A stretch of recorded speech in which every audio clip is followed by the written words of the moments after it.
dari falsafah Jawa ini kan sangat tinggi sekali. Jadi hidup itu tidak boleh egois, diri sendiri harus menjaga keseimbangan dalam hidup, baik dari diri sendiri dengan lingkungan dan juga orang lain. Jadi ada 3 arah, dengan diri sendiri antara jiwa dan raga, kemudian dengan lingkungan alam, dan dengan sesama makhluk hidup yaitu dengan manusia. Jadi ada 3 sisi yang harus ada keseimbangannya. Kemudian juga ini menyangkut adalah bagaimana keseimbangan hidup, ada siklus kehidupan yang harus tetap terjaga, kemudian ada merawat bumi, tidak boleh merusak alam. Juga tidak lepas dari kearifan lokal, Mas. Kearifan lokal yang ada di daerah masing-masing, yang mana di situ menyangkut antara satu tradisi yang ada di daerah tersebut, budayanya apa, kemudian yang sudah ada ciri khas di sini itu apa, tradisinya, budayanya, kelebihannya. Bisa aja di sana ada kelebihannya seni tari, seni golek, seni pahat, kemudian juga ada seni-seni yang lain, ada hasil budidaya manusia yang macam-macam sekali, seni ukir dan lain sebagainya. Kemudian seperti di belakang saya ini termasuk salah satu untuk bagaimana keseimbangan dalam hidup, dalam hal apa? Ini kearifan lokal yang harus kita jaga. Jadi kemudian keseimbangan alam itu apa? Kita tidak boleh egois ketika kita mau sesuatu hal, satu pembangunan tanpa melihat dampak lingkungan, tidak boleh. Harus ada melihat ke yang lain, jangan mengganggu yang lain. Misalnya mau menebang pohon pun tidak boleh sembarangan. Kalau menanam pohon di suatu tempat, di situ memang pohonnya adalah digunakan untuk penyerapan air. Ini yang memang harus ketika tebang sudah tua aus, daripada nanti kalau roboh membuat bencana, ya harus ada ada penanaman yang kembali, ada bibitnya lagi, dengan tumbuh nanti akar akan menyerap air. Ini mengurangi mengurangi satu hal, bahaya banjir, longsor dan lain sebagainya. Ini adalah satu kelebihan di satu tempat tertentu, daerah tertentu, punya budaya, punya kan harus selaras, Mas. Kita hidup di Indonesia, kita nggak lepas dari Bhinneka Tunggal Ika. Kita punya norma hukum yang harus kita patuhi. Nah, Bhinneka Tunggal Ika meskipun berbeda-beda, satu jua. Kemudian dengan agama, kita melaksanakan agama kita masing-masing. Berdasarkan agama kita masing-masing, kita melaksanakan ibadah yang tidak saling mengganggu. Artinya ada toleransi yang tinggi di situ. Kalau dengan budaya itu jelas tidak akan terjadi benturan. Budaya itu hasil budidaya manusia yang berupa bisa suatu seni, bisa suatu hal yang menarik, bisa suatu hal apapun. Bisa contoh di belakang ini kan ini hasil budidaya manusia, hanya budaya.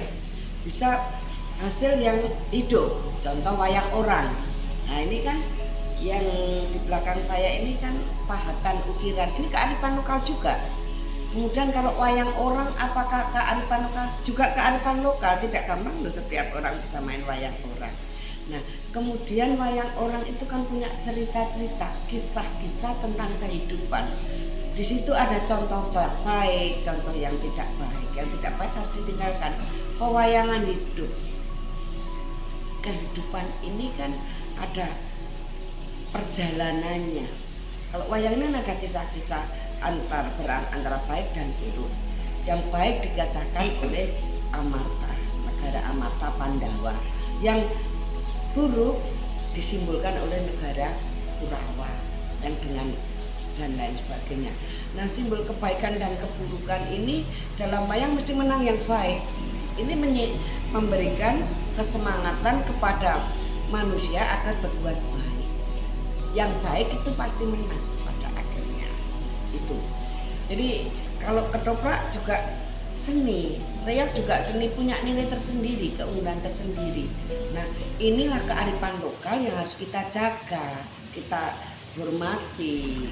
Jadi tidak ada benturan antara agama dan budaya. Ketika beragama, mari kita laksanakan sesuai dengan agama kita masing-masing. Itu. budaya adalah budidaya manusia. Nah, contoh orang main ketoprak, nggak akan mungkin benturan lutung ke sarung yang jadi kamandoko itu ini loh kriterianya kan sama. Misalnya wayang orang yang jadi Gathotkaca itu seperti ini, bisa terbang, gagah, punya kumis, rambutnya digelung pakai ini. Itu kan sama persepsinya kalau tentang budaya. Nggak mungkin Gathotkaca kok harus seperti perempuan kemarin, kan nggak mungkin. Karakternya sama, kriterianya sama. Kalau bicara dengan budaya nggak akan terjadi benturan yang keras, karena sudah ada nilai-nilai luhur yang sama, nilai-nilai dengan kriteria ukuran-ukuran yang tertentu. Ya, ukuran-ukuran tertentu. Lingkungan hidup, kita jaga alam jangan sampai rusak. Jadi merawat bumi, merawat lingkungan, merawat diri kita sendiri. Diri kita sendiri kalau jiwa dan raga tidak seimbang oleh lu, bagaimana kita akan merawat yang lain? Bagaimana akan menjaga keseimbangan kehidupan? Bagaimana kita mau menjaga lingkungan kalau diri kita sendiri tidak seimbang? Keseimbangan hidup itu penting, keselarasan hidup penting, seimbang, selaras, jaga bumi, rawat. Ya, memayu hayuning bawono, kata yang indah. Hidup itu harus selaras dari jiwa kita, raga kita, dimulai dari diri kita. Jiwa dan raga kita ini harus seimbang, tidak boleh uling. Nah, kemudian yang kedua dengan lingkungan kita. Dengan lingkungan kita itu ya dengan sekitar kita, dengan teman-teman kita, keluarga kita, saudara kita, dan lain sebagainya. Kemudian dengan alam. Nah, ini keseimbangan di antara ketiga titik inilah yang terpenting. Keseimbangan diri sendiri, keselarasan diri sendiri, keseimbangan keselarasan lingkungan, keseimbangan keselarasan juga alam. Menyatu dengan alam, berdamai dengan alam, lestari alamku. Kalau hidup di desa, lestari desa. Jadi kelestarian inilah keseimbangan dalam kehidupan. Kalau alam sudah marah, fana, sangat bahaya. Terjadi gunung meletus, terjadi longsor, bencana alam, banjir, ini sudah mengerikan. Maka kita harus menyatu dengan alam, mengurangi bencana-bencana itu dengan apa? Keselarasan hidup, keseimbangan hidup, berdoa dan bertindak, berikhtiar.